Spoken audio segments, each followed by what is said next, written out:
Ahoy! Several years ago there was an update to Cabal that added two simple numbers into the game. Attack power and defense power, or ability if you prefer that. Ever since that happened, for some reason literally everyone is paying attention only to those two things. They don't care if their character is powerful or weak, if it can solo FT3 or die in Lake in Dusk. They don't care if you're trustworthy or a scammer. The only thing apparently that players care about is those two numbers, attack and defense ability. And I believe that is wrong, that it really shouldn't be like that. And in this video I will attempt to show you and to prove that it is indeed something completely useless, pointless. It is a broken feature that is too inaccurate to be used for anything, and quite possibly the worst addition ever. So first of all, let's see attack power. This thing is supposed to give you an idea of your damage. Emphasis on supposed to. While the idea itself originally wasn't bad, the problem is there are so many offensive stats that affect your attack ability that it simply cannot give you an even remotely accurate estimation of someone's damage. Here's my first argument. If I remove my Cornelian, that decreases my attack ability by around 1.5k. If I put it back and remove my charm, that's a decrease over 1.4k. Now according to attack power, that means an Ember charm plus 7 gives me about the same amount of improvement in my damage as my Cornelian plus 18. But let's compare the offensive stats. Cornelian gives 11% critical damage, 7% amp and 35 penetration. Now the charm gives me 3% amp and 21 attack. I think we can all agree that 4% amp, 11% critical damage and 35 penetration are definitely worth a lot more than 21 attack. So why does charm affect my attack power so much? Because it also increases the battle mode duration by 10 seconds. Okay, I know what you want to say. In 10 more seconds of battle mode time you can deal a lot more damage, so that's justified.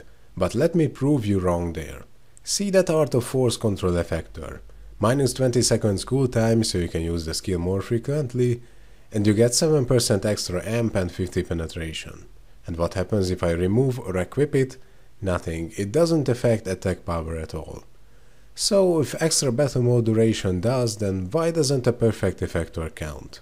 A Force Blader with a perfect Art of Curse effector can increase the damage of all other party members by an insane amount, and yet it doesn't change his attack power by even 1 point. Another thing to consider is attack rate. It is what makes your opponent less likely to block your attacks. That thing enormously boosts your attack power. And up to some point for a good reason, because by having one of your hits blocked, you basically lose all of the damage of that attack. But once your attack rate reaches the point where you are absolutely certain to hit your target, or if you're using combo or a battle mode that gives you more attack rate, your attacks will no longer be blocked, and having more attack rate won't increase your damage in any way. However, it still increases your attack power, so you can keep boosting your attack rate indefinitely for higher attack power, and it won't make your character one bit stronger. For example, the buffs of a Force Archer, which give 700 more attack rate, increase my attack power more than a GM's buff with all that huge wall of text in extra benefits.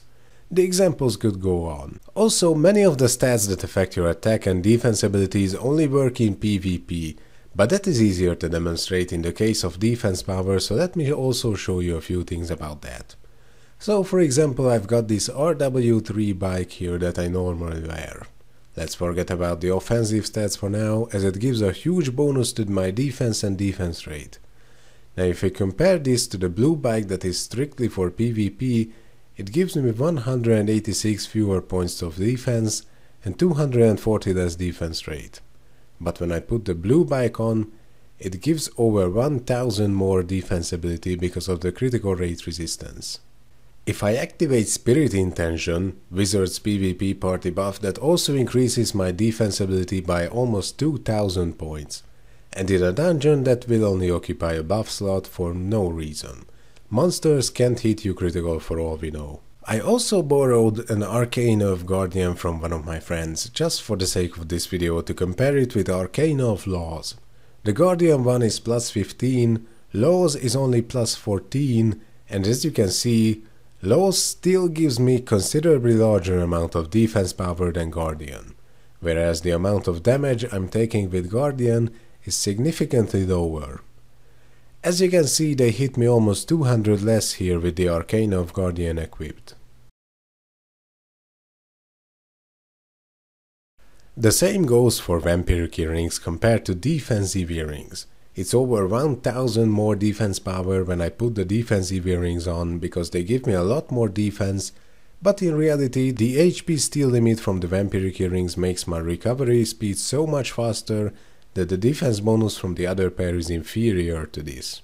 As you can see, with Vampiric Earrings, my HP bar just jumped up like crazy at every attack, making it easy to stay alive, while with the Defensive Earrings they may hit me less often and for smaller mounts, but the recovery speed is so much slower I will eventually end up dying.